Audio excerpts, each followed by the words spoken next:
Hi, this is Michael Buffer, and welcome to the BoxHard Podcast. Hello, everyone. This is Mikey Garcia. This the monster from the swamps, Regis Rougarou Program. Hey, what's up? This is King Carlos Molina, former IBF world champ. This is Michael, the Bounty Hunter, 2012 Olympian and your people's champ. This is Charlie Edwards, flyweight champion of the world. This is Fast Eddie Chambers, and you're listening to the BoxHard Podcast with my main man, Joey Coastman.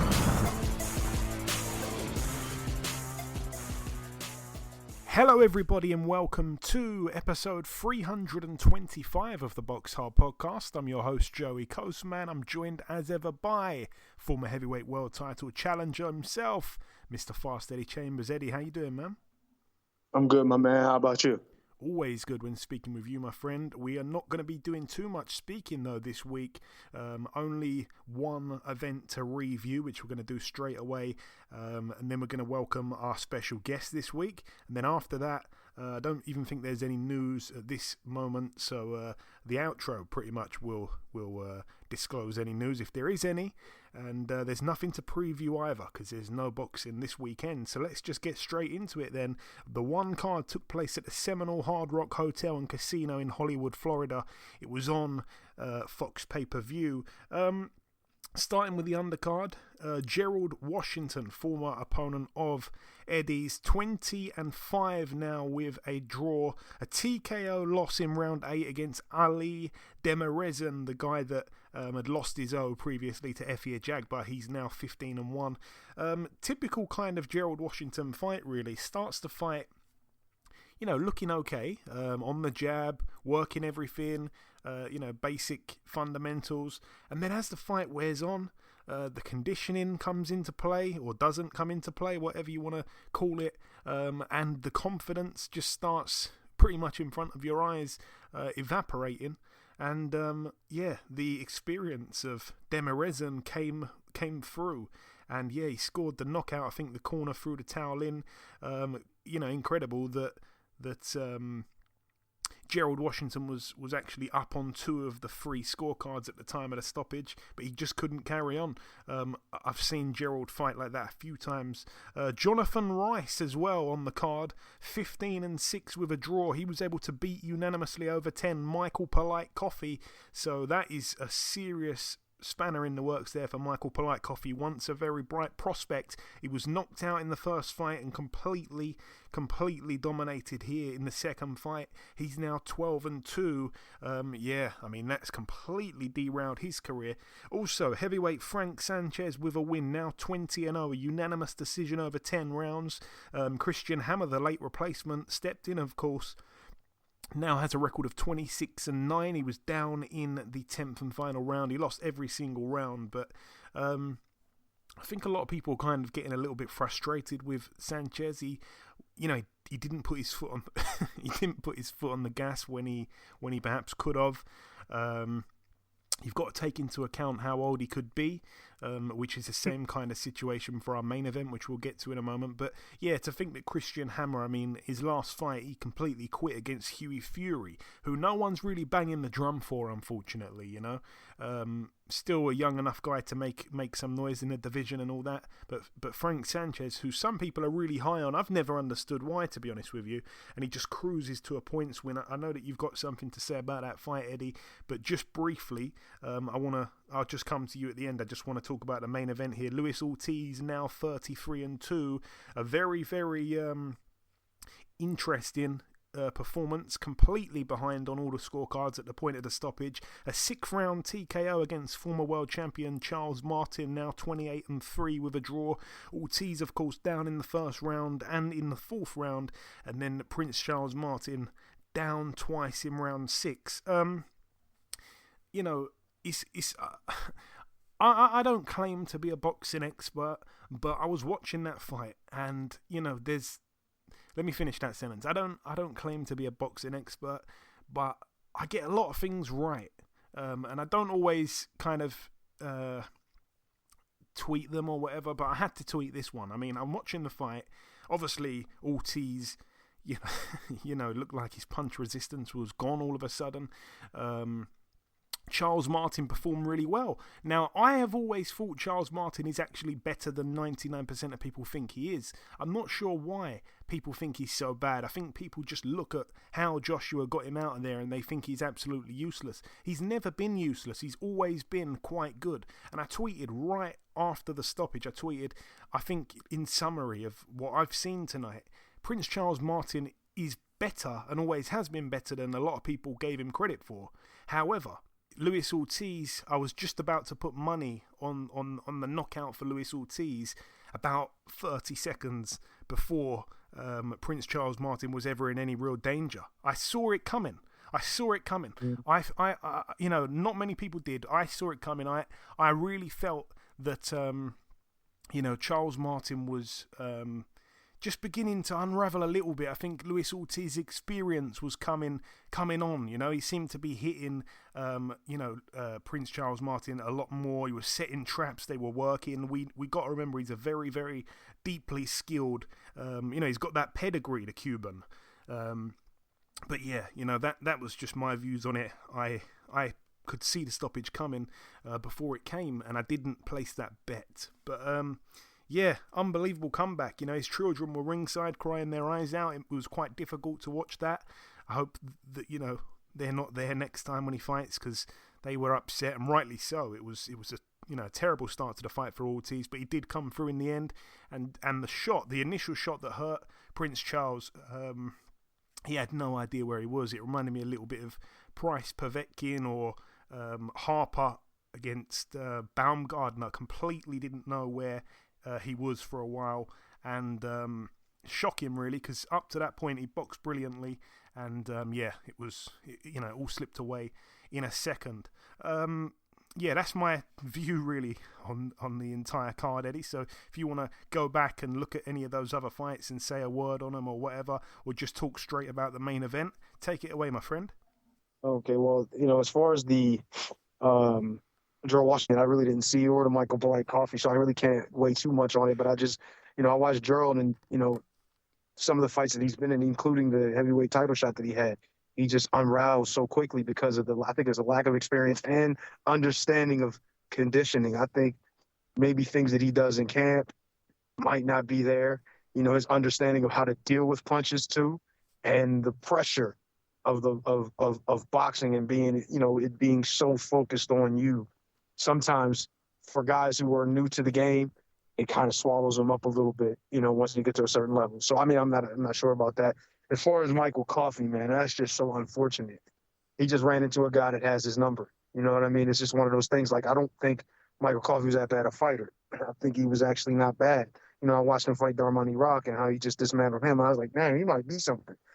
And then to get in there with a guy like this, who is obviously a lot better than his record, and he's one of those spoilers that you get in the ring with and you just don't expect them to be anything, and they just turn out to be the hardest fight you ever had.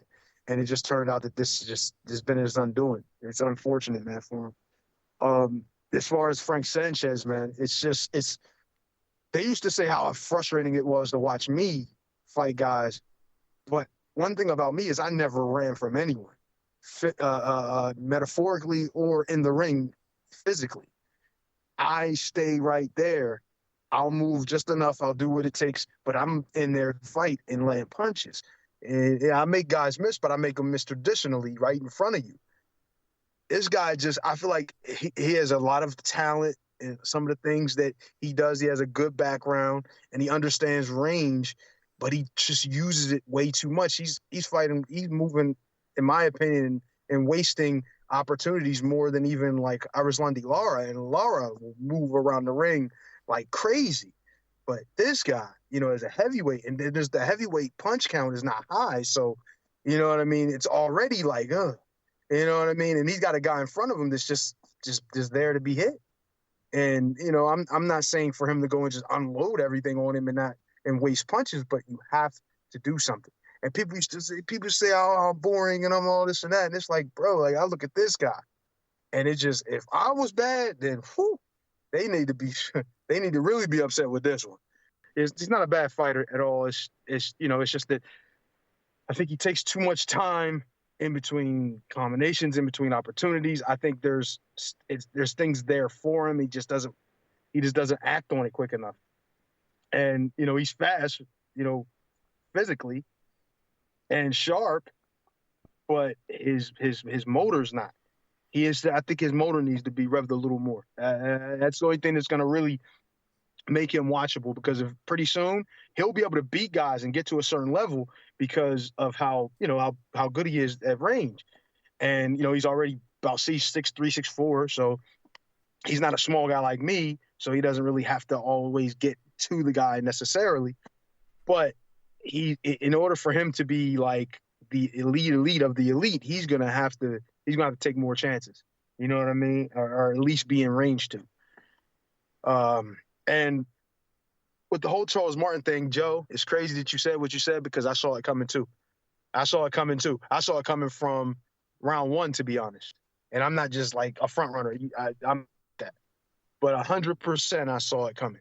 And I knew it was going to happen. It was just a matter of when. I seen a couple of the traps he set. I seen like a couple of the counter right hands he threw off of Charles Martin. Even though Charles Martin was doing some good things, I think it was a little bit fool's gold, because the success he was having, I think it was just circumstantial, like in positional. I think it was certain shots that Ortiz was getting hit with based on being the southpaw versus southpaw, that he wasn't really used to it. And you could tell that he was getting hit and he couldn't understand why the hell he was down. Like, how the hell I get with that bullshit shot? And it's because it was coming from an angle he wasn't really 100% comfortable. But Charles Martin was suffering from the same issues too at times, and shots would catch him wrong. And I knew eventually it would come, because the cream always rises to the top. And that doesn't say that Charles Martin is not good, but I just think Ortiz is a slightly higher level, you know what I mean, skill-wise. And I think it ended up showing when he finally caught him and got him out of there. That's not to say that I don't think that Charles Martin could have won, because he could have. But I just don't feel like he would have stopped Ortiz, and I knew that eventually Ortiz would catch him and hurt him and then finish him. And I just really had that feeling. Okay, well, there we have it. That is the review part of the show done. The final thing for us to do is to welcome our special guest on this week's podcast. Ladies and gentlemen, please welcome the former WBA middleweight and IBF light heavyweight champion of the world. It is, of course, Mr. Reggie Johnson. Reggie, welcome to the show, my man. Oh, thank you, man. How you doing, man? I'm looking forward to talking boxing with you, and thank you for sharing your platform with me. Yes, absolutely my pleasure. And the answer to your question, I'm doing a lot better now I'm speaking to you. So, Reggie, first things first, I want to start this interview the same way I do all of my interviews that are similar to this. What's your earliest memory in boxing in the very beginning? How long or how old were you when you first put on a pair of gloves? What's your earliest memory? Well, my earliest memory was my uncle, Kenneth Iron Man Walker, took me to the boxing gym when I was 12 years old at the Salvation Army Boys Club. Introduced me to the late Mr. James Carter, who became my boxing coach and father figure. I remember the first day I went in there, they gloved me up. That's the first time I had gloves on. Put me on the headgear, and I had a mouthpiece. And I got in there for the first time in a boxing ring and sparred with a kid who had more experience than I did. And I think we did 3 rounds, and I remember everybody was hollering and was surprised. And it was like second nature to me. And I remember when those 3 rounds was up, Mr. Carter then was taking my headgear off, and then he was taking my gloves off. And the late Mr. James Carter told me, he said, "You know what, young man, you can be the champion of the world." And that just stuck, that stuck in my heart, and it stuck, in my head. And keep in mind, I was an active little kid. I played football, which was my first love. I played basketball. I even did the wrestling and even baseball. But, that was the last time I ever played any one of those other sports that day, when I put those gloves on. Wow, man, that's a brilliant story. I love hearing people's first ever stories. That's up there with one of the best I've heard. Obviously, you boxed as an amateur. I believe you had just over 100 amateur fights. You won, I think, 96 of them. What was your favourite or proudest moment of your amateur boxing career, Reggie? Well, I think the the proudest moment, it wasn't even a fight. I grew up real fast. My mother had me when she was 14. I had two twin sisters who was 4 years younger than I was. My daddy was locked up at the time.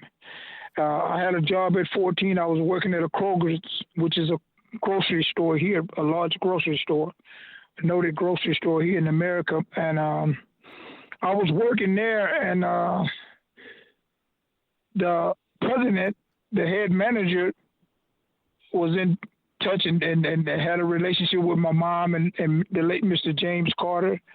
And then there was a vice president. This guy was real rude. I can still remember he had a cigar. He smoked a cigar. And the way he handled people and talked to the people that was working there. And you know, during this time, keep in mind, even at 14 years old, I was a noted boxer in the area. Everybody, you know, telling me you're going to be champion, but boxing, had a job, was making money, helping my mother. But this guy, one day, to make a long story short, one day I had clocked out and I was behind the counter looking at the calendar to see when I come back to work. And that rude assistant manager asked me to go do something. And I said, oh, I already clocked out. And he said, I don't give a damn, do it. I said, excuse me? He said, I said, do it. And before I know it, and keep in mind, this is a build-up. This ain't nothing I'm proud of. I'm just telling you a true story. I think I hit that guy with a 7 or 8 piece. I'm 14 years old, man. I'm a little boy. And blood everywhere, and this dude is out. He's out. And I remember this, sir. I took off running, ran out the store and ran home. And I never forget, man. And I was about 1.5 miles, 2 miles from where I lived at, and I got there and knocked on the door. My mother opened the door, and she could saw that look on my face, and she's like, "What's wrong?" And I told her what happened, and my mother was really upset with me because, like I said, she had a relationship with the head manager, Mr. Carvajal, and that was his name, Mr. Carvajal, and I told her what happened, and my mother was so upset with me, this and that. She called Mr. Carvajal, and we ended up going up there the next day. We go upstairs to his office, me, my mom, the guy that I hit, and there was a couple of other workers that went up there. And Mr. Carvajal told me, he said, Reggie, man, we support you. We make sure you can go to your amateur fights. Man, you're going to be the champion of the world one day. You can't just go hitting people like that, this and that. And then he looked at the guy. He said, and he told the assistant man, he said, listen, when this guy tell you that he's already clocked out, all the people working here, you could have got somebody. Why would you do that? This and that. But then at the end of the day, Mr. Carvajal said, listen, man, I would like to put this behind us. Can we move forward? Everybody agreed. I came back to work, was working. I'm still saying the same thing with this guy. One day, like I'm talking about this, like 7 days, 8 days later, I go looking for Mr. Carvajal. I say, and I found him over there in the fruits and the vegetable thing. I said, Mr. Carvajal, I need to talk to you. He said, Reggie, anything? What's wrong? He said, what's wrong? I said, no, everything is good. So we went upstairs. I talked to him. I said, listen, man, thank you for letting me have this job back. I said, but I can't work around this guy. I'm going to end up getting in deeper trouble, this and that, and boom, boom, boom. But I'll never forget, man, it was a long walk home. That 1.5 miles, 2 miles turned into 10 miles, man, because I was walking slow, trying to figure out how I'm going to tell my mother. But to make this a little shorter, when I get home, I knock on her door. My mother opened the door. She see that look on my face. She said, what the hell you done did now?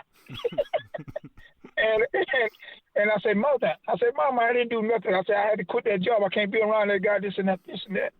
And my mama said, oh, my God, boy, I thought you didn't put your hands on that man. She said, I got something for you. My mother go in her room, come out with all this mail. She find the mail that belonged to me, and it was open. And I flipped it over, and when she gave me, looked at it, had my name on it. I said, Mama, why would you open my mail? She said, God damn it, boy, I'm your mama. I can open your mail. So, you know, so I opened the mail and started reading it.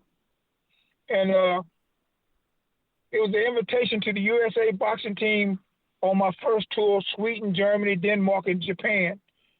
And, brother, that was perfect timing. And, you know, my life, everything just took off. Brilliant, man. I wonder where that guy is. I wonder if he's still working in a grocery store. Maybe. I wonder if his attitude has changed to some of his co-workers now. Getting on to your... I hope so, but I still talk to Mr. Carvajal because every holiday he do something at his house. I didn't make it this year, but the head manager, man, I still been in touch. He worked for that company for 52 years. Wow. But yeah, Mr. Tarver. I still have his number. I'm still in contact with him whenever he do charity stuff because I'm a big community activist all over the world, especially in my hometown. Whenever he's doing something, I'll support him. Excellent, man. And moving on to your pro career, Reggie, your pro journey began August 14th, 1984 in Texas. You beat Mark Henderson on points over 4 rounds. Tell me what you can recall about your pro debut. And am I right in saying you made your debut, was it 2 weeks before you turned 18? Yes, it was, because I turned 18 August 28th. Yeah, I was 17 when I turned pro, signed the contract. My mother had to sign my contract with me. And, the people I was going to sign with brought Tommy Hearns, they brought Duran, a lady named Josephine Abercrombie, but they ended up signing Frank Tate, who I lost to in the Olympic trials in 1984. And Mr. Carter, he wasn't too happy about that. They signed him. Well, all the while I was with them, even when, I was still fighting amateur because they knew, those people believed him and knew that I would, turn pro and do good as a professional. So Mr. Carter went and found a group of people who was boxing. They weren't boxing related people business-wise, but they loved boxing. And at the age of almost 17, at the age of almost 18, I got a $250,000 contract, brand new car. And I signed with those guys. I think they did probably my first 10, 15 fights, something like that. And it was called the May Group, and everything was going well. Then I fought another top amateur fighter that was from Louisiana in my 7th pro fight and lost a split decision, a fight that I should have won, but I was more worried about going to 8 rounds, the first time going to 8 rounds, than going in there just fighting. And I lost a split decision to him. And, I learned a lot from that. You leave it all in the ring, like they say. Yeah, because I was going to say, obviously, you made your pro debut. By December of that year, only 4 months later, you're already 6-0. You close out the year strong. And then, January of the following year, that's when you lose to Adam George over 8 rounds. I lost Reggie early on, because it was really early on, only 5 months you've been a pro. A loss early on can either, make you or break you. I want to ask if you'd agree with that, and did it turn you into a better fighter in any way moving forward, that loss? Oh, absolutely, when you think in retrospect. But, when you lose your first pro fight like that, you've got this big check. Everybody in your city, in your state, and people are starting to tune in from all over the nation with you. I felt bad then, but as time go on, you realize, man, in a sense, on one hand, I felt bad. It hurt me then, but it really taught me a lot. You leave it all in the ring, you go in there and give it all you got. Don't worry about the rounds. You're going, you just get in the best shape, and everything else will take care of itself. And after the loss, you returned to the ring in March, again, 1985. You returned with a win over Phil Jones. The very next fight after that, which took place in April, was another blip, another speed bump. You were held to a draw on points over 6 against Eric Williams. You and Williams then had the immediate rematch in which you stopped him in round 3. Moving on from there, I want to jump forward now, if we can, about 5 years later to April 16th, 1990, a Monday night in Inglewood. Your record at the time, 23-1 with a draw. You boxed Sanderlin Williams. You managed to beat him very wide, actually, over 12 rounds. 11 rounds to 1 on 2 cards, 10 rounds to 2 on the other card. Not many people were ever able to beat Williams that decisively. For example, In his very next fight, after losing to you, he gets a draw with James Toney over 10 rounds. He had a split decision loss to Nigel Benn, a split decision loss to Iran Barkley, a close loss to Harold Graham. What did you remember about your fight with him, Reggie? Because like I say, no one really beat him that wide at that time. Well, Sanderline Williams had also fought Frank Tate in Houston because I was at that fight. So I got a chance to see him then, and a lot of people thought he beat Frank Tate. And, at that particular time, man, I was willing, my thing was just, I'll fight anybody. Unlike today, these guys want to pick certain fighters. I was just, the managers and the people sign for me, I just go in there and fight them. And I know Sanderline Williams, he was a trial horse for many of the great fighters who went on to become champions because, they man, if this guy beat this here guy, he's on we got something because he was a tough fighter, tough fight. And you say I beat him 11 rounds to 1, even myself, I think I gave him more rounds than that in that fight, at least 3 or 4. he was a tough fighter, and he and I fought at the Great Western Forum in L.A. And to go back just a little bit to add it, I fought in South Africa, and the manager I had then was Bob Jordan. Me and him are still good friends. He just turned 80 years old about 4 months ago. They sent me to South Africa. I stayed a month and a half, took one coach from Sweetport with me over there who had fighters signed with him here in Houston. And I fought their guy. And I stopped their guy in I think the 7th round, came back. And keep in mind, this is during apartheid. I wasn't even supposed to have been over there, get back. I'm suspended by the sanctioning bodies because I wasn't supposed to have been fighting in South Africa. And but the people I signed with in California, they got that lifted, I think, a little after a year. And but I came back. I was a gym rat in the gym training. And the guy, Bill Bitten, who owned the gym downtown Houston, said, Reggie, why come you not fighting, man? Listen, they got these people in California, man. They signing fighters. I told them about to mention your name, and they knew who you was, and they said they interested. Are you interested in going talking to these people? I said, hell yeah. And I went down there. Was down there for like 5 days a week, and the guy, Mr. DeMay, who lived up in Northern California, came down, flew his little jet down to see me work out. And then I remember after I worked out with some of the top fighters there, the guy put me in the office. We was at Ken's Norton Manager's Gym in Watts, California, 108th Street Gym. That was the name of the gym. And they had a lot of great fighters there, man. I remember Michael Dokes, and, man, there was a whole bunch of great fighters trained at that gym. But anyway, after we got through sparring, the guy, Mr. DeMay, came in, and he said, Reggie, we are highly interested. What is it going to take for us to sign you? Keep in mind, I was 18-1-1 when I left Houston going to California. And I said, well, I hadn't really thought about it, but he said, no, we need you to do this here now. He had one of his guys go get a pad and a pen. He said, sit in here and think about it, man. Just take your time. And, everything I wrote on that paper, the man came, he looked at it for a little while. He said, done deal. And, of course, I wrote new car, X amount of dollars, getting me a condominium, all that stuff. They did it. And I'll never forget, I came back home. I was staying in a 2-bedroom apartment, came back home, put all that stuff in storage, went back to California. I didn't come back home till after a year. I was the busiest fighter in the world. I think for my first fight there, they put me in with a Hispanic guy who was a trial horse like the other guy, and I stopped him. This guy was going the distance. I stopped him. We was fighting at the Great Western Forum, and I think over there, I think it was 19 months or something like that. I think I had fought like 12 times, and I won the USBA belts and all that stuff. I was the busiest fighter in the world, and to the point I became the number one guy and became James Toney's mandatory.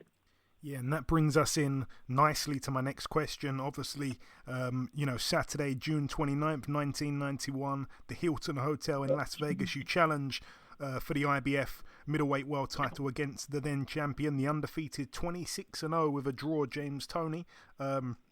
At this time, you're 29 1-1. You had him down in the second round. You had a sensational second round. But he gets up, he wins a split decision after 12. The place erupted in boos. Tell me what you remember about that fight, Reggie. Well, before I point on that, I'd like to bring this to your attention also, which you probably already know. I was the number one contender by 2 of the sanctioning bodies, number 2 by 1. I was Michael second to none's mandatory, and he had got another political buy to fight James Toney. James Toney beat him, and a lot of people don't really understand this here when I tell them. After James Toney upset Michael Nunn, he fought me 6 weeks after that fight because I was the mandatory. Now that fight with James Toney, till this day, it's a fight in my heart I know I won. Even if you go back and watch that fight, even when I knocked him down in the second round, you can see the female judge hit the desk that she was at, and she was looking dead at me like she was upset I knocked him down. That was the same lady that had me 4 points behind going into the last round. Also, if you watch that fight, when the fight is over, they getting ready to tell who won the fight. As soon as the bell rang at the end of the round, you look at my corner and look at James Toney corner. They know the way they reacted. They knew they had lost that fight, and my corner was happy, jumping, knowing that we had won the fight. But I always tell people this, man: you live and you learn. James Toney learned from that. Man, he became one of the greatest fighters in our era that could fight in any era. And him moving up, fighting the guys, those big heavyweights, and beating the great Evander Holyfield. And I mean, it only adds credibility to my name. And like I tell everybody about Ali, you can't mention Muhammad Ali's name without bringing up Joe Frazier, or you can't bring up Joe Frazier's name without bringing up Muhammad Ali. And I kind of like to think the same thing should be with me and James Toney, but once again, when we fought, my name never came up again because they knew that James Toney really lost that fight, and they knew that he couldn't beat me because the way I fought. And 6 months after that controversial loss to Toney, you bounced back with a second-round KO over Melvin Wynn in Pensacola, Florida. Your next fight takes place April 22nd, 1992 in New Jersey, a Wednesday night. You boxed for the vacant WBA middleweight world title against the future two-weight world champion, the very tough Steve Collins. The fight ends in a majority decision victory for yourself. Tell me about the fight and, of course, what it felt or how it felt to become champion of the world for the first time, Reggie. Well, man, it was a great feeling, especially when you've already fought for the world title and you experienced that loss that you know in your heart was a win. Steve Collins, I'll tell everybody, man, if I ever go to war, I want that guy standing next to me.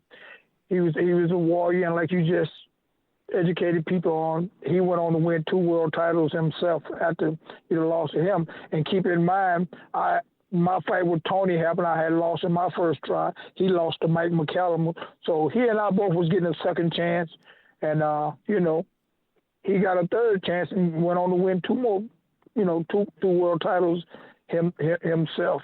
Man, that was a great victory. And if you go back and look at that fight right before they announced that I won, when they said the second had us a top fight, the look I had on my face, and I said to myself, oh, man, they're going to get me again. But at the end of the day, Reggie Johnson had became champion of the world like the late Carter told me I would be. Yeah, exactly. And that's a very proud moment. Obviously, I'm sure you will never forget, Reggie. Do you remember who was on the undercard that night? It was such a stacked undercard. Well, they had the guy, what's the guy that fought Toney who fought Mike Tyson, gave him a tough. Was it Tony Tucker? Yeah. He fought on that undercard. Man, there was a lot of great fighters on that undercard. There was another Italian rated heavyweight. Yeah, former heavyweight. One of the guys who fought Mayweather in a world title fight. He beat Rocky Lockridge. I'm trying to remember his name. He fought on that card. Yeah, man, it was. Oh, and then the guy who's deceased now, who fought Your memory's those incredible. 3 wars. Yeah. What was the guy that fought the guy? Arturo Gatti. Arturo Gatti fought on that undercard. Yeah, it was unbelievable, and a lot of people don't understand that fight was on Showtime, and that fight was on a Wednesday night. Exactly. It wasn't on a Friday or weekend. It was on a Wednesday night, if my memory serves me right. That's right, yeah. Your memory's incredible. Arturo Gatti, Tony Tucker, obviously former heavyweight world champion. Right. And also former heavyweight world champion Francesco Damiani. And, that fight... Yeah, that's the guy from Italy, right. That's right, Damiani. And Sean Bay Mitchell against Rocky Lockridge as well. There you go. That's right. And you know, something that's even greater than that for me personally. Muhammad Ali was there. He came and supported me, and I'll never forget. The day before the fight, I'm in his hotel room with his little boy. Me, him, and Ali. We in there talking, clowning, having fun, and we get a knock on the door. It was my chief trainer, Manuel Chato Robles. As a matter of fact, his son is the one that trained Andy Ruiz to beat Anthony Joshua, and he also was training the guy Morton, who just fought this past weekend. Yeah. And he trained a lot of good fighters, but he had like about 4 or 5 fights, and then he just started training fighters. His dad taught him everything. His dad was my chief trainer, Manuel Chato Robles. But anyway, Chato knocked on the door, and they opened the door, and they said, "Reggie, somebody wants you." And I go there. It was Chato. Chato said, "Reggie." He's from Mexico. He said, "Reggie, come here." I go out, close the door. He said, "Reggie, listen to me, man." He said, "Listen, I know you love Muhammad Ali. He's your hero, ain't he? Like to me." He said, "But Ali don't fight for you, man. We fight for world title tomorrow, man. This is not right, Reggie. We get back focused, man. We got to get back focused. We got to." He like went off on me. I said, okay, Chato, okay. So I go back in there and tell Ali. I say, "Ali, that's Chato, man. He's a little upset. We got to get back focused." And he right. I said, "I'm going to have to go." And I told him, hug this little boy. And Muhammad Ali told me, he said, "Reggie, wait a minute. What'd you say his name is?" I said, Chato. He said, "Oh, Chato. He said, "You know what, boy?" He said, "Chato, right, man." He said, "I don't want you blaming me if that Irish white boy whoop your ass." Muhammad Ali was a character, man. He did magic, did all kind of funny stuff, man. That was my hero, man. I'll never forget those days. And he came to a few of my fights in L.A. at the Great Western Forum as well. Before I fought for the world title. That is beautiful, man. That's beautiful. I had a guy, Lloyd Wells, who ended up being with Ali. That's how I got real close to Ali. Matter of fact, I was at his mother's funeral when she passed away, Mama Bird. That's what they called his mother. Yeah. Went and he gave me the tour. Went to his house that he was raised in. Took me through his communities and stuff like that. Yeah. That's just unbelievable. You won't forget that for the rest of your life. Absolutely. Your first defense of the title came 6 months later in Houston, Texas, a homecoming, October 27th against the undefeated Lamar Parks. You won the fight unanimously over 12 rounds. Tell me what you remember about that one, Reggie. Well, I remember that I was the underdog. I remember Lamar Parks was a guy that they had labeled to be a great champion. He was signed with Madison Square Garden. He's originally from North Carolina. I think I was 2-1, 3-1 underdog in that fight. What I remember most though, Evander Holyfield, who I shared, we both was on the U.S. boxing team at the same time. He was training here in Houston, and he told me, he said, "Reggie, you need to get with Tim Hallmark." That was his strength coach, who was a great swimmer in the Olympics, but he became a strength coach, Tim Hallmark. And I'm thinking about having to make 160 pounds. I had never lifted weights before I did this, the strength training. And I'm sitting here thinking, man, how in the hell I'm going to make 160 pounds? I go put muscle on me and lift weights. But anyway, I went on and met with him downtown Houston, Tim Hallmark downtown, and he was talking to me. We were going back and forth, and, I was explaining to him what I just mentioned about making the weight. And I can make this story a little shorter. At the end of the day, Tim Hallmark said, Reggie, you just going to have to trust me. He said, Evander Holyfield and all these other guys, he started naming the guys that he trained, not just boxer, all athletes. He said, all these guys trusted me. You're going to just have to trust me. And I trusted him. And that was the best move I ever made in my life, decision I made in my life, because I never felt that type of energy, that strength, and legs and, things of that nature. And, that I remember, I beat him, a unanimous decision, being the 3-1 underdog. At the post-press conference, I told the media, I said, listen, this guy's going to be future middleweight champion of the world. Pretty soon I will be moving up to 68. And he fought his way back to number one. And I'm pretty sure you know the history of that. He was fighting Gerald McCullough, and he tested positive for HIV, man. And, even the young lady that he was with was his girlfriend. She passed away, but, I'm still in contact with even him. Lamar Parks, I always call and check on him, and he's doing fine. He's walking around about 220 pounds. Still, you never tell he's still healthy, man. That's good to hear, man. 3 months after that was when you made your second defense of the title, Tuesday, January 19th, 1993 in Idaho. You stopped Ki Yun Song in 8 rounds. Reggie, what do you remember about that one, and where did he actually come from? Because, I mean, not where he's from background-wise, but I'm guessing obviously he was world-ranked. I couldn't find anything on his amateur career. Where did he appear from? Well, this is one of the things, like I'll tell fighters to this day. These fighters go out there, promote these fights for the promoters, going back and forth with each other, cussing each other out, fighting. But at the end of the day, the promoters sign all these fighters, and they're going to use the 2 fighters, do what's in their best interest. That's a fight that I didn't want to take, and I told Dan Goose, and I was with Ken Goose then, I told him, I'm not fighting this guy. Look at his record. I'm not fighting this guy.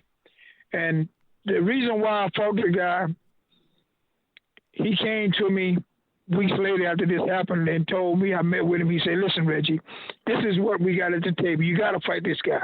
You take care of the Korean guy. Terry Norris take care of Julian Jackson. You guys fight each other. He moved up from 54 to 60. Y'all both make 1.2, 1.5 million apiece. And that inspired me to take that fight. And, I did what I had to do, took care of my end of it. But Terry Norris got knocked out, and that fight never happened. It's kind of reminiscent of Tommy Morrison fighting one of my USA teammates, Benton, when he had signed the fight. The guy from Lennox Lewis, and got knocked out, and $8 million gone. He's going to get $8 million gone. So I kind of like experienced that to a certain degree too. That fight never happened with me and Terry Norris. Yeah, and obviously. But the Korean guy was, I think he had a pretty good amateur background, they say, but he was tougher. But I got him out of there in 8 rounds. So, yeah, another win for you there. Your third defense comes May the 4th for Tuesday night in Denver, Colorado. You pitched a shutout win on points over Wayne Harris. Tell me about that one, Reggie. Well, Wayne Harris was a guy I was supposed to fight, I think, Jorge Castro for that fight, but it didn't happen, and he came in at the last minute. And, you know how that is. You got to make change your style of fighting when you're fighting a guy 6'3", 6'2", 6'3", instead of fighting a guy that's your height or a little shorter than you. But once again, you have to also be able to make the adjustments as things carry on, and I did. And he was a tough fighter, and even that guy himself, I still communicate with a lot of the guys I fought and just boxing. I talked to him, and then his brother fought one of my cousins, Golden Johnson, who fought Sugar Shane for the world title. Okay, and your next fight takes place October 1st of that year in Buenos Aires, Argentina. You lose your world title by unanimous decision to former junior middleweight world champion, moving up in weight, John David Jackson. Tell me about that one, Reggie. Another close fight, really, that you could have got the decision in. Well, you said that way, another close fight. I call that another political loss. John David Jackson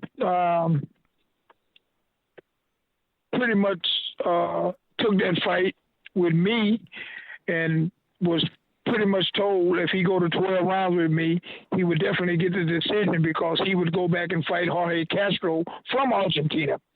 And what happened was that political loss, when that happened, he wouldn't go over there and fight him, and they stripped him, and that's why I ended up fighting Castro. And I went over there because I wanted to win my title back, and then I ended up going back again. I got those John David Jackson, my 2 fights in Argentina. I've labeled those political losses on my record, and of course the James Toney fight, I have 4 political losses. But that's pretty much what happened with John David Jackson. And let me say this about John David Jackson: he's left-handed too. It's like really, it was like we wasn't playing checkers, we were playing chess. This guy was left-handed, and it was like I was kind of like almost like fighting myself. He was a smart fighter, but he didn't beat me. Yeah, and like I say, let's I don't want to go too far ahead. I want to sort of keep it so that people don't get lost. After the loss, the quote-unquote loss to Jackson, you bounce back 4 months later against Ramon Felix. You stopped him in a round. In the meantime, as you said, John David Jackson gets stripped. In your next fight, you get the chance to box for the title again. And then, August 12th, 1994, back in Argentina, you box for your old title. The WBA middleweight world title, which was, of course, vacant at that point. Jorge Castro, your opponent, the Argentinian fighter who was on the undercard, obviously, the night you boxed John David Jackson. His record at the time, 93-4 with 2 draws, 65 by KO. I mean, this was his 100th fight. Incredible. But yeah, you go 12 rounds, you lose a split decision. I know you pretty much summed it up, but just so that people can get the first fight, so they can tell the difference between the first fight and the eventual second fight. Just give me a sentence on this first fight, the first fight between you and Castro, Reggie. Well, it would be the same thing like the second fight, to educate boxing-related people or boxing fans. Normally, whenever you fight somebody in their country, in their backyard, and if a fight is a split decision, 9 out of 10 times the guy who lost the fight won that fight. And you just mentioned about the split decision. It was a fight that I once again, in my heart, I know I won, but, I was battling the system. I was battling, how things operate and work in the ultimate sport of boxing. And, I had to live with it. That was a long flight home. But, I'm the same guy that went back and fought him later. Yeah, but, again, you're right. You go to a guy's backyard, you lose a split decision. That pretty much paints a picture in itself, especially if that guy you're fighting is like a superstar in his country as well. You're just not going to get that decision. So after the first fight with Castro, you took 14 months out the ring. Obviously, you were inactive. Castro, on the other hand, defended the title 3 times. Of his 3 defences, 1 came against John David Jackson. He beat him by knockout after trailing on the scorecards the entire fight. It went down as the Ring Magazine's 1994 Fight of the Year. Obviously, the rematch, again, you're in Argentina. Friday the 13th, by the way, October 1995. Yeah, almost like deja vu. Another split decision. We're not going to talk about that because again, they were pretty much the same fight twice. After the Castro fight, you become inactive. Almost 2 years you were out before you returned at light heavyweight in July of 1997 in Mississippi against Robert Doyle, who you stopped in a round. This brings us into 1998. February 6th was the date you fight for the IBF light heavyweight world title against the then champion, the undefeated big punching William Guthrie. It was you, though, who scored the knockout win in round 5. He subsequently had to be removed from the ring on a stretcher. A huge knockout. Tell me about that fight and, of course, what it felt like to win a world title now for the second time in a second weight class, Reggie. Well, let me start off with how that fight came about. I was, like I said, I was a gym rat. I stayed in the gym. The guy who owned the gym, Bill Benton, got a call, and that fight was for Frank Tate, who I lost to in the Olympic trials. They wanted to fight him, and he wouldn't take the fight. And Mr. Benton told the people at HBO, he said, well, do you have any ties with this guy? Because I have somebody to fight him, but he's not going to beat this guy. And he said, the guy from HBO said, get the hell out of here. Who you got that's going to whoop William Guthrie? And he mentioned my name. He said, Reggie Johnson. He said, the guy at HBO said, get the hell out of here. Reggie is a middleweight. He said, yeah, but no, Reggie's moving up to super middle, but I'm pretty sure he would consider fighting William Guthrie for a world title. And when he told me, I said, hell yeah, I want that fight. and I didn't go. I didn't really know who William Guthrie was. I didn't go look at. I didn't say let me go look at some of his fights. I say hell yeah, I'll take that fight, and that's how that whole fight happened. And me studying William Guthrie, getting ready for him for that fight, bringing in big guys to spar with. I realized, once again, what we didn't mention at the beginning of this, when I turned pro, the great Curtis Coates, the people hired to train me too. And the first thing Curtis Coates, first day I was in the gym with him, the first thing he said, Reggie, you see those legs? Those same legs you use to position yourself to hit a man with is the same damn legs you use to get the hell out the way. And that's pretty much, I beat a lot of guys, really, if you think about it, with my legs and, of course, defensive skills. But it all started with your legs, and that spoken volume and stuck in my head this every day training for that fight with William Guthrie. And but I knew moving up in weight, I had to get some type of respect because he was knocking everybody out. And I was real. I think that was, people didn't realize that I could fight like that as well. Move in that time taking to a guy and punch like that. Yeah, like I say, it was a huge knockout. Your first defence of the light heavyweight crown came 3 months later. You had to travel to Italy for this one. May 29th, 1998 against Ollie Clementson. You beat him unanimously over 12. Do you remember much about that one? Oh, yeah, man. There's a lot of history that goes with that fight. I know he was with Emmanuel Stewart and him in Detroit. He was there for a while, had fights out there, was training out there. When I fought him, I guess he was back in the Oslo, Norway area, because I remember getting a call after we had signed to fight him in Italy, and they wanted me to go to Oslo, Norway, from his area because I guess they was having problems with, selling the pay-per-view deal. And I told my guy, I say, listen, man, our deal is done. I'm not going over there unless they pay me. So everything worked in our favor. I got paid, I'm talking $75,000 to go over there. I took 5 guys. We went over there, did a press conference, this and that. To speed up to the fight, go over there. His manager and promoter was the guy who, Lennox Lewis, who just had sued and got away from him, was his manager.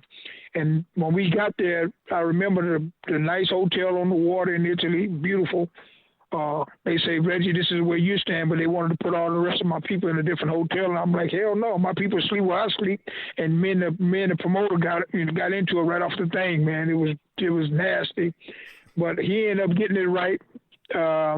We all got in the hotel, and then we was there for about 2 weeks. And one day they wanted me to do some stuff with me and all my crew out on the patio, looking at the water, playing dominoes. And I said, okay, no problem. We did it. Next thing I know, man, we see his whole crew walking over to the hotel where I'm at, and they had guitars because his dad and brothers, all of them, was musically inclined with guitar singing. And I never forget, we playing dominoes. I'm like, man, they didn't tell me they was going to do all this stuff. I said, got up, I said, let's go. And I was walking off, and I passed by his dad, who was playing the guitar, singing a song, bye-bye, Reggie, bye-bye, Reggie, goodbye. And, you know, he's going to knock me out. I'm going to get. And next thing I know, I started thinking about that. I say, man, they trying to get in my head. I'm going to get in their head. I snatched the guitar, broke the guitar. We started swinging, fighting everybody, and they got that settled down. And but anyway, man, that guy was, by far, man, that guy is the dirtiest fighter I ever fought. And even with that fight, if you go back and watch that fight, you can tell that referee was working with the promoter because he letting the guy headbutt and do all this stuff. And, you know, I'm a clean fighter and I do what I do, but I've been taught by some great trainers, and I know all the dirty tricks if I had to use them. And I did some tricks on him that really, and at the end of that fight, at the end of the day, I ended up winning the fight. I go to the hospital because I tore my rotator cuff, but he was in there hollering, screaming because I broke his ribs real bad. And but I never forget after that fight, man, that when the fight was over, they announced me the winner. He came over to me and said, hey, man, Reggie, you should say you're sorry apologize to my dad, this and that. And I went and did it, and, you know, that was it.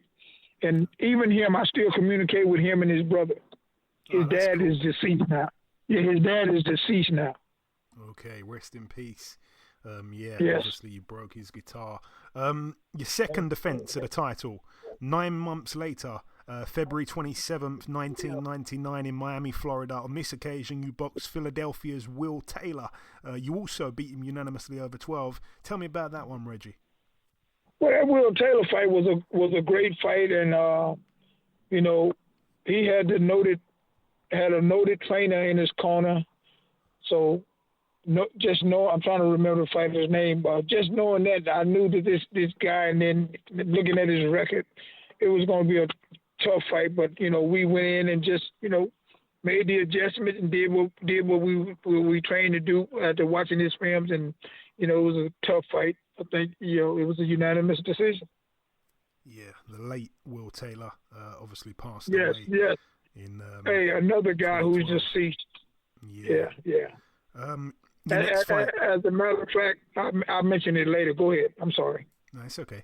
Your next fight takes place a little less than 4 months later. You attempt to unify your title with the reigning WBC and WBA world champion at the time, Roy Jones Jr. The fight takes place in Mississippi, June 5th, 1999. You're dethroned by Roy after 12 rounds, a unanimous decision in his favour.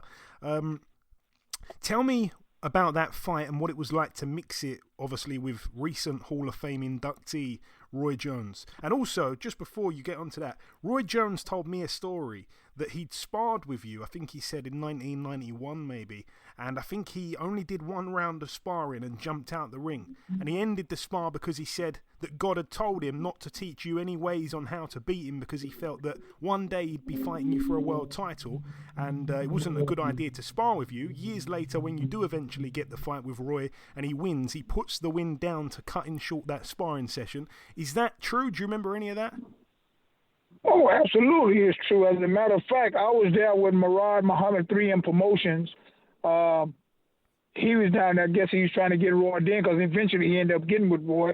But to make you understand this story, it was a fight there, and Roy Jones was supposed to have been on that card. I was fighting on that card, so we put my camp there. And as a matter of fact, me and Roy sparred more than one day. We sparred like 3 days, and then he stopped coming. And I'm not saying that he stopped coming because of us sparring, but I know I had heard him a couple of times. Keep in mind, I had a lot more experience than he did in pro boxing. But that's when him and his dad was going through some stuff. And then he didn't even fight on the card, and I did. And you're right. You know, he we never sparred again because, like he said, he knew what was coming down the pipe. And people always say, "What was your greatest fight?" And when I mentioned Roy Jones, they say, "Yeah, but that's a fight that you came up short. You lost." I said, "Yeah, but man, that was the most money I ever made in a fight. Not only that, that was history being documented. The undisputed light heavyweight championship of the world that hadn't been done since Michael Speaks. So till this day, you know, I stand on that. And that was my greatest fight. And you know, it kind of like the old school stuff. The best fought the best. You had two of the best in the division fighting each other. Yeah, no, brilliant fight between two brilliant champions. It's good to get your side of that sparring story as well, because it's such a cool one. I really like that. Obviously, they say don't ever fight your sparring partners, and yeah, it's very interesting. 6 months later, you made your return to the ring, a win over Earl Butler on points. Then you're out the ring for just over a year before coming back and beating Chris Johnson, also on points. Then you had the rematch with Will Taylor, the guy you defended your world title against 2 years prior. Once again, you beat him by decision. That would be his final fight of his career. 8 months after that was when you had your final, I guess, big fight of your career, January 25th, 2002 in Rosemont, Illinois. You boxed for the NABF and USBA light heavyweight titles against the then champion and again future WBA, two-time IBF, two-time WBC world champion Antonio Tarver. The fight ends in a split decision again. Reggie, tell me about this one. Again, another close fight. You seem to have close fights all the time. Well, this is the reality of this split decision. I think the judges, you know, if you're in that fight, you know when you win or you think it's close, you don't know if you win or not. Like people would still come up and tell me, man, they stole that fight. No, Tarver won that fight. I remember in the third round that I experienced this for the first time. I got hit in my ear. And I got my eardrum busted. And I remember for like 3, 4, 5 rounds, all I could hear was, and I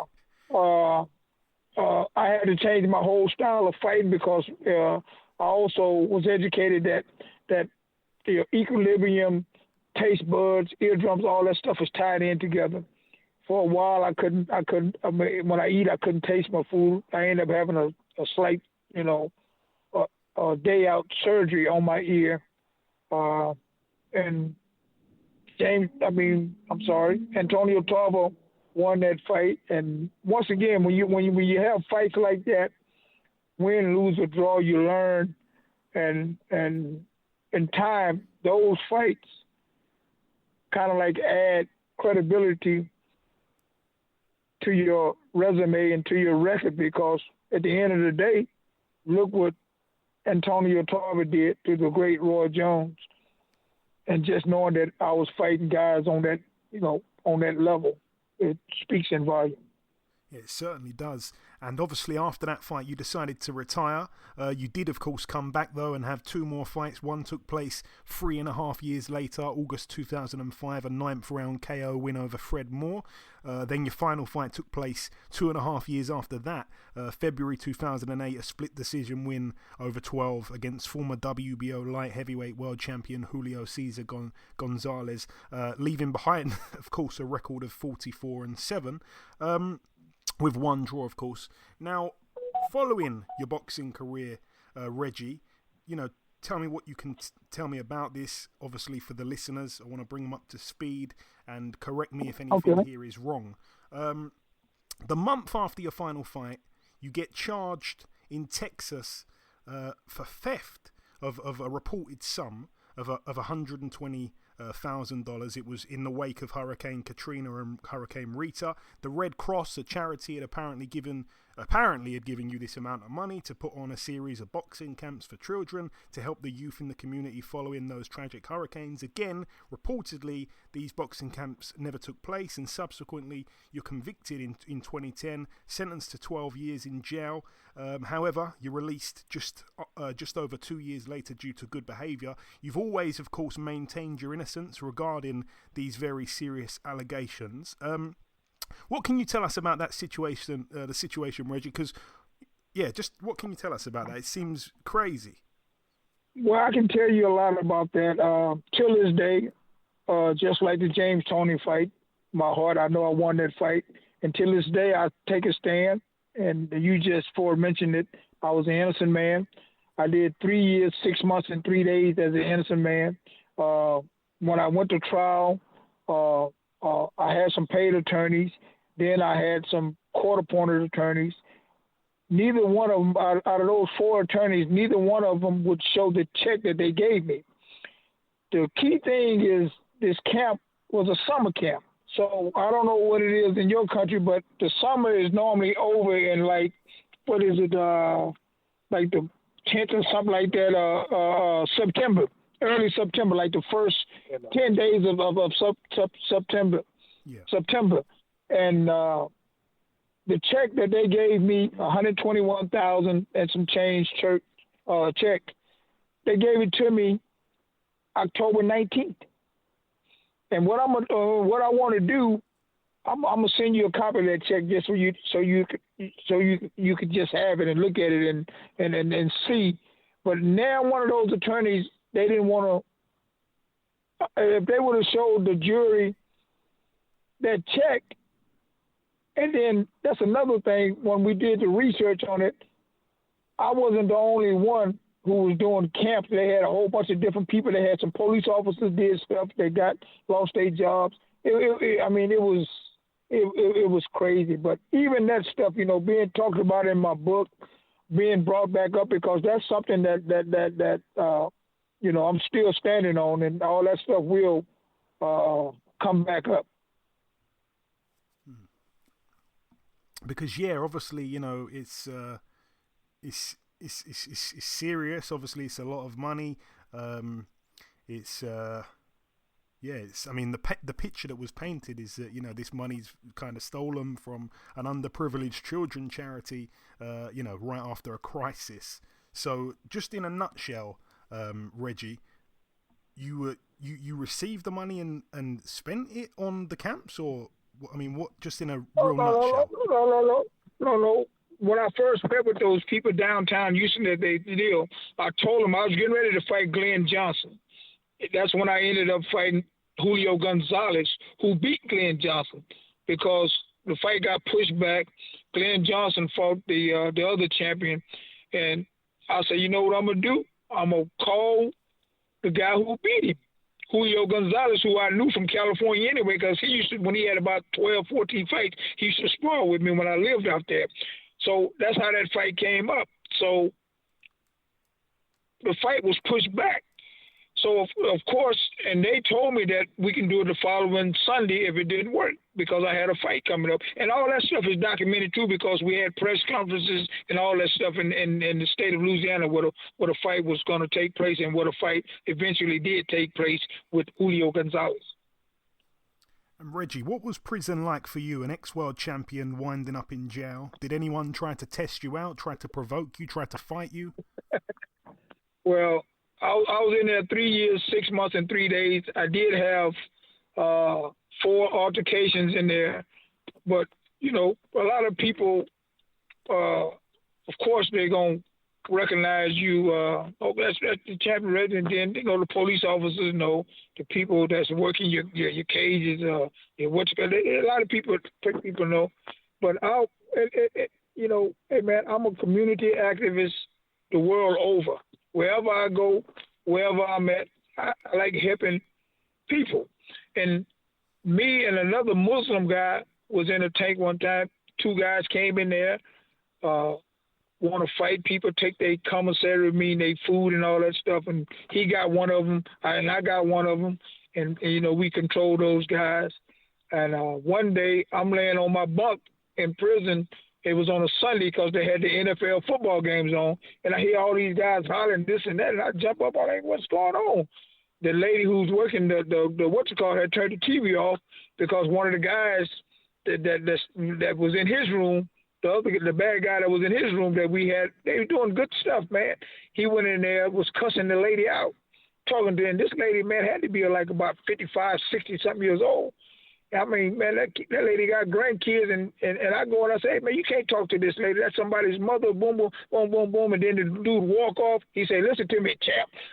I'm not worried about you. I ain't with all that. I ain't intimidated by you being the champ member. And he walking, talking, and I'm right behind him, walking in the room. And, this dude going back and forth. Before you know it, I hit him with a right hand. His head hit the wall. And, when he fall out, his eyes is wide open, rolling up in his eyes. And, man, it scared the hell out of me. I just ran out of there. And but anyway, the cops came in there. They put me in cuffs, put him in cuffs, and took us out that side door. And I'll never forget this. The lady who was working in there, she ran out the side door and said, wait a minute, what the hell you guys doing? That's the problem right here, not him. Take the damn cuffs off that young man. And they took the cuffs off of me. And I, whenever you get into a fight or something, you had to go to medical. I went to the medical, man. When I came back, them guys had the TV back on watching the football game. Everybody just hollering. Like, I thought, it's like you didn't want a world title. Everybody, rooting for you, hollering, But, hey, man, it was crazy, man. And, like, I can tell I had 3 other altercations, man. But, it's, in there, man, if you stuck in a situation like that, man, you just be yourself. And I love helping people, talking to people and getting them to realize doing the right thing is the best way to overcome anything. Okay, so I'm going to assume your Jow record was 4-0 as well. Yeah, 4-0 with 3 knockouts because one time this white guy, I was sitting there on the thing reading a book, and he came and asked me because he had the book next. I said, N.O. got it next. N.O. is a guy who's in Houston, but he's from New Orleans, Louisiana, and everybody called him N.O. And the dude asked me for the book, and I told him, I said, well, N.O. got it next. You got to get it from him. And so, a little time go by, and the guy come back and say, champ, what a book is, man. I said, I told you N.O. had it next. And then this guy just lose it. He go crazy. Same thing. God damn it, man, I don't give a damn about no boxing. You supposed to give me the goddamn book. How are you? And he say, I don't care about boxing. He say, I'm MMA, motherfucker. And he say, like he knew karate. And by the time the dude talking, I'm standing up. And before you know it, I had to hit this dude, and boom, he hit the floor and hit the concrete, but this dude get up and shake his head and run at me again. I hit him again, knocked him down, and I held him down. By this time, all these people that ran in there, and he started fighting with the officers that came in there that was breaking us up. And when they came in, I said, hey, man, this guy's crazy. It's him, bro. It ain't me. And everybody in there was talking about, yeah, it's him. And they started fighting with him, man. And same thing. I just had to go to the medical room and just get checked. And I came back. And once again, when I came back in there, them guys was, it wasn't as many of them hollering like that. But a lot of them, champ, you did what you had to do, man. That type of stuff, man. But, that was I don't want to say it was a great experience because, man, I'm not built for that jail stuff, man. That's not my style. I'm 55 years old, man. I ain't never had a beer before in my life. Nothing foreign, never been in my system. Don't smoke, don't drink. I don't do that. I never did that. I'm from a Fifth Ward. Everybody know Fifth Ward, Houston is the ghetto. Everybody is just like Watts, California, Bronx, New York. They got Fifth Ward, Houston. That's where I'm from. But I never got caught up in all that stuff because of, mainly, I guess, boxing and just seeing what it did to my dad, my uncles, and the people in my community. Yeah, absolutely. And coming down to the last couple questions I've got for you, Reggie, these are kind of quick-fire questions. You were so tough, obviously. You never got stopped. You've been in there with some huge punchers. Who hit the hardest of all the guys you fought in the pro ranks? Well, I never really got caught real hard, flush on the chin or anything, but, catching punches and feeling body punches. That guy William Guthrie was a big. I moved up 2 weight classes. Of course, that was a strong guy. That dude Castro felt like he had something in his gloves. Maybe we should have had his gloves checked. That guy was a strong guy. And I'm gonna tell you, the strongest guy was William Guthrie, but punching wise. But also that guy Lamar Parks, man, that guy. It felt like he had some in his gloves too, but he didn't only hit hard. This guy he had fast hands, and I think it was the 5th round. That's another thing with boxing. People don't realize too, man. You gotta be an actor too. You gotta know how to act, because if a guy hits you and hurts you, you can't let him know that you hurt. I don't know if you remember the fight when Muhammad Ali fought Ernie Shavers, who they say was the hardest punching heavyweight. Yeah. Remember, he hit Ali and hurt Ali, but Ali was clowning, acting like but Ali was hurt real bad, but he started clowning, and even Shavers said, I thought he was trying to bait me in. But Ali was really hurt, man.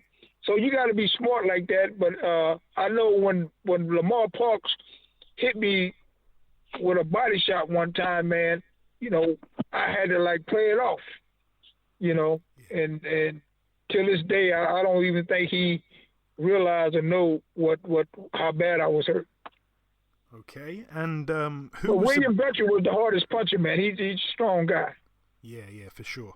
Who was the best all-round fighter you ever shared a ring with?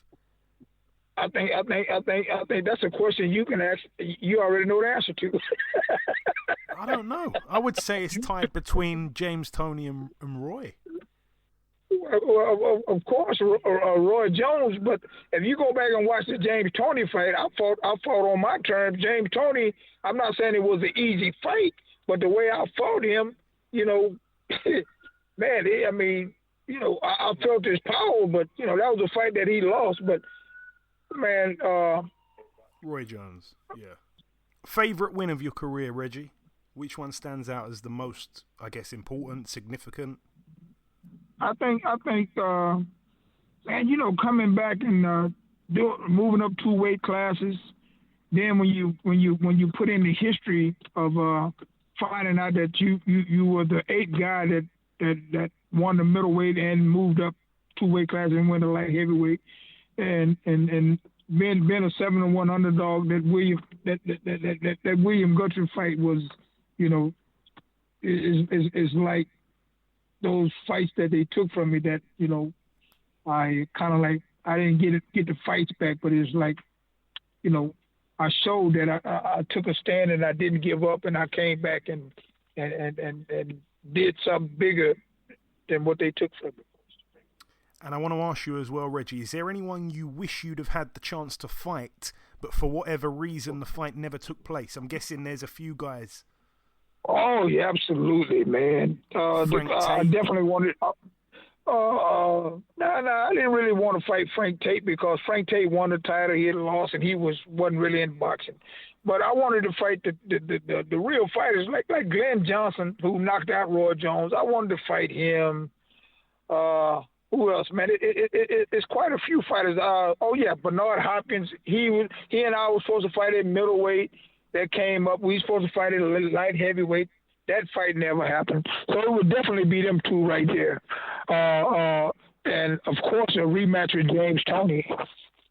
Yeah, they would have all been good to see. I like to ask this question. I love it when people say. I love it when the answer to this question is no, I have none. But my question is, do you have any regrets? I think any fighter tell you that they don't have any regrets. I'm not telling you that they're lying, that they love boxing and they just, especially if they're healthy, happy to be healthy. But, I've got probably a handful of regrets. And most of those regrets is just, dealing with the business of boxing. Dealing with the business of boxing. These promoters, like I told you, I was the type of fighter. like when I fought William Guthrie, I wasn't even worried about the money. I just wanted the opportunity to fight. Yeah. I got a regret with the state of California. Man, I love California. My career took off, and that wouldn't have never happened if I wouldn't have left Houston. I know California was the only state that had a pension. And this is not a regret because this is something just like my legal situation. I'm still on it. They had a pension, and they told me Larry Musgrove, who was a guy I used to spar with, was a great fighter who beat James T. Kitchen back in the day. He's a little older than I am, but he got his pension, and they tell me, and then I've talked to probably about 3 or 4 handful of fighters say they told me the same thing. I was 1 round away from getting my pension. Okay. And I'm not saying that's a regret, but that's something that boxing that's still ongoing, like the legal situation that I'm still standing on and trying to get right. Yeah, the aftercare for boxers when they retire, it definitely needs some work from some angle. What are you doing these days, Reggie? What keeps you busy these days? That's one of the questions that I'm asked when people realize who I am, or just interviews. And I tell people what I do. I'm a community activist. I work with police officers, go to detention centers, work with kids, schools, speak at boxing gyms, boys and girls clubs, things of that nature. I'm a world community activist. Even when I went to Argentina, I went up in the mountains where all the poor people was, and all them poor people became my fans, and I'm fighting a guy in Argentina, Jorge Castro. So, even in going to Spain, even in Italy, man, we always, the whole crew, we all on the same page, man. And I like to send a big shout out to all the people who traveled the world with me, stood with me. And it's sad to say, I got a picture I just put out there, had 10 people on it in Italy, and 7 of those people are not with us. I lost the great Chuck Bodak. Chuck Bodak, he always put the fighter's name or something on his head. He was an older guy. He died about 95. But Chuck Bodak, man, he was a great cut man. Great cut man. Yeah. My chief trainer, Manuel Chanto Robles. Man, my dad, 2 of his friends who went to Italy with us. I got like a young man I grew up with, was like my little brother. He died, and he was younger than I was. I got an uncle right now who started me to boxing. He's right now battling stage 4 cancer, Ken Iron Man Walker. He's the guy that took me to the boys club and took me to the late Mr. James Carter. It's just, man, it goes on and on and on. And I'm a picture guy, man. I probably got over 75,000 pictures. I'm working on a picture book. That will be the first book that I release. It's just going through all them pictures and then realizing, man, this guy's gone. Oh, he's gone. My photographer, Hudson Skip Davis, he's gone. It's just, man, when you reminisce and then when you go back and watch the old films, all these guys in your corner working, and, you realize they're gone. They're not here. Yeah. Life is so short. Absolutely. My next question was actually going to be, a lot of people retire from boxing, they wind up unhappy. Obviously, the way your career went, the man you are today, 2022, are you a happy man? Oh, yes, I'm a very happy man. Happy to be here. I'm happy I got all my faculties. You got an incredible memory as well. Yeah. Well, my memory, when you have a lot on your mind, sometimes, my memory, I have to think about it, but it always come back to me. And it's not because of the punishment. I'm not one of those. I've never been knocked out. I never took a beating of the punishment. And, I was fortunate and blessed to have the career I had. And, in that business, man, it's, a lot of guys, man. And that's another thing I want to put out there, man. I'm working with some guys in Minnesota, some people in New York, and we got a champions, Forever Champions World Tour. We're putting together, bringing fighters together, just traveling the world, connecting with the boxing fan, autograph shows, black tie events, dinner events, raising money for worthy causes. Man, us fighters coming together doing that, and we're gonna do this here. There won't be no promoters involved in this. That sounds a great idea. Hopefully, you guys wind up in the UK. There's a lot of people over here that would love to see you. I got a few people I'm talking to already over there. Ireland, Germany. Yeah, we're gonna definitely be there, and hopefully, I had that set up already for London, UK, Ireland, and Germany, and they pushed it back like 3 days, and then they just said we're gonna have to wait till 2022, Reggie, because of the coronavirus. Okay, well, hopefully it's all rescheduled with dates locked in. My final two questions for you, Reggie. I'm putting you on the spot a little bit here, but I think your good memory is going to have no problem with this. Favorite UK fighter, any era, who springs to mind? Oh, that's got to be Lennox Lewis, man. I love Lennox Lewis. I think he was a great fighter. Yeah, a lot of people say Lennox. A lot of people say Prince Nassim Hamed. Lennox, obviously Ricky Hatton. Yeah, Ricky Hatton. But I mean, I like Lennox. I would put Lennox number one. Ricky Hatton is good, but he would be number three, and would be number two because he's a left-handed fighter. Yeah, like myself. And just finally, go on. And he was an entertainer too, man. That guy could punch, man. Wow, he's a good fighter. Absolutely, man. And my final real question for you, Reggie. If you've got any closing words to anyone that could be listening to this, particularly your fans here in the UK, if you've got any closing message before we let you go, say whatever you like, my friend. The stage is yours. Well, first of all, I would like to say I've been in London, UK about 3 times, but it was always in passing, flying somewhere else. I would love to come there, and we're working on that. I can't wait to get there to spend time there because, and I'm not just saying this here, man, that London, UK area over there, I think they got the best fans on planet Earth. The best fans on planet Earth, and I can't wait to come there. And I remember, I remember watching Ali over there, man. How those people, man, I want to experience what Ali experienced. Yeah, a lot of people say we've got the best boxing fans over here. We certainly recognise and respect, world champions, former world champions. I'm sure you'd be welcomed with open arms.